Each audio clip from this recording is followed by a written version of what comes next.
ಭರತ್, ಈ ರಿಯಾಲಿಟಿ ಶೋನಲ್ಲಿ ಕ್ಯಾರೆಕ್ಟರ್ ಸಾಯ್ತಿದಾವಲ್ಲ, ಯಾಕೆ? ಈ ಶೋ ಕಾನ್ಸೆಪ್ಟ್ ಮಾಫಿಯಾ ಅಲ್ವಾ, ಅದಕ್ಕೆ ವೈಲೆನ್ಸ್ ಜಾಸ್ತಿ. ಡೈರೆಕ್ಟರ್,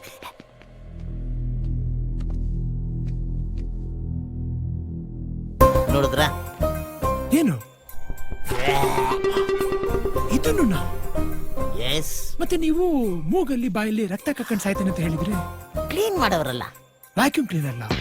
ಪರ್ಫೆಕ್ಟ್, ಕರೆಕ್ಟ್ ಹೇಳಿದ್ರಿ. ನನ್ನ ಹೀರೋಗೆ ಬರೀ ಪವರ್ ಬೇಕು ಅಂತ ಅನ್ಕೊಂಡಿದ್ದೆ. ಈಗ ಪ್ರೂವ್ ಆಯ್ತು ನೀವು ನಿಜವಾದ. ಒಂದ್ ನಿಮಿಷ ಬರ್ತೀನಿ. ಹೇಗ್ ಸತ್ರು, ಯಾರು ಹೂವಿನ ಹಾರ ಹಾಕಿದ್ರು ಅಂತ ತುಂಬಾ ಯೋಚನೆ ಮಾಡಬೇಡ. ನೀನು ಹೋಗ್ಬಿಡ್ತೀಯ. ಏನ್ ಡ್ರಾಮಾ ಮಾಡ್ತಾನಪ್ಪ, 2 ಕೋಟಿ ದುಡ್ಡು ಹಿಡಿಯೋಕೆ.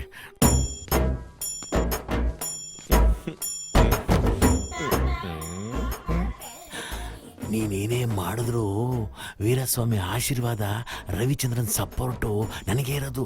ಅವ್ರ ಮಗ ಮನು ಎನಕ್ರೇಜು ನನಗೆ, ಪ್ರೈಸ್ ಮನಿ ನನಗೆ ಫಿಕ್ಸು. ಕೇಳಿಸ್ಕೊಂಡ ದಡಿಯ?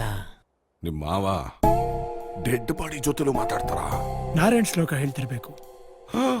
ಇಷ್ಟು ಹೇಳಿದ್ರು ಉಸಿರು ಕಟ್ಕೊಂಡು ಆಕ್ಟ್ ಮಾಡ್ತಿದೀಯಲ್ಲ, ಜಾಸ್ತಿ ಉಸಿರು ಕಟ್ಬೇಡ, ಇನ್ನು ದಪ್ಪಾಗಿ ಬ್ಲಾಸ್ಟ್ ಆಗ್ಬಿಡ್ತೀಯ. ನಿಮ್ ಕರ್ಮ ಸಾಯಿ. ನರಸಿಂಹ ಅವ್ರೆ, ನೀವ್ ಈ ಡೀಲ್ ಕೈ ಹಾಕ್ದಾಗಿಂದ ನಿಮ್ಮ ಪಾರ್ಟ್ನರ್ಸ್ ಒಬ್ಬೊಬ್ಬರಾಗಿ ಪರಮಾತ್ಮ ಪಾದ ಸೇರ್ಕೊಂತ ಇದಾರೆ. ನನ್ಗೆ ಯಾಕೋ ಆಯುಸ್ ಮುಗಿದ್ರೆ ಯಾರು ತಾನು ಏನ್ ಮಾಡಕ್ಕಾಗತ್ತೆ ನೋಡಿ. ಸಂಜೆ ನಿಮ್ಮ ಮಾವನ್ ಕರೆಸಿ ಡೀಲ್ ಮಾತಾಡಿ ಮುಗಿಸ್ಬೋಣ.